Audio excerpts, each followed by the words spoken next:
ಇವತ್ತು ನನಗೆ ಬಸವಪರ ಮಠಾಧಿಪತಿಗಳು ಮತ್ತು ಬಸವ ಕಲ್ಯಾಣ ಸಮಸ್ತ ಬಸವಪರ ಸಂಘಟನೆಗಳ ಒಕ್ಕೂಟದವರು ಅಭಿನಂದನೆಯನ್ನು ಸಲ್ಲಿಸಿದ್ದಾರೆ.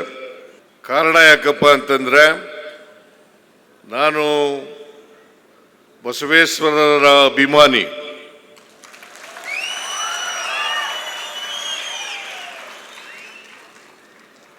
ಅವರ ತತ್ವ ಸಿದ್ಧಾಂತಗಳಲ್ಲಿ ನಂಬಿಕೆ ಇಟ್ಕೊಂಡಿರ್ತಕ್ಕಂಥವನು, ಬದ್ಧತೆ ಇಟ್ಕೊಂಡಿರ್ತಕ್ಕಂಥವನು. ಆ ಕಾರಣಕ್ಕೋಸ್ಕರ ಬಸವಣ್ಣನವರನ್ನು, ವಿಶ್ವಗುರು ಬಸವಣ್ಣನವರನ್ನು ಸಾಂಸ್ಕೃತಿಕ ನಾಯಕ ಅಂತೇಳಿ ನಮ್ಮ ಸರ್ಕಾರ ನಾಮಕರಣವನ್ನು ಮಾಡಿದೆ. ಆ ನಾಮಕರಣವನ್ನು ಮಾಡೋದ್ರ ಮೂಲಕ ಇಡೀ ಸರ್ಕಾರ ಬಸವಣ್ಣನವರಿಗೆ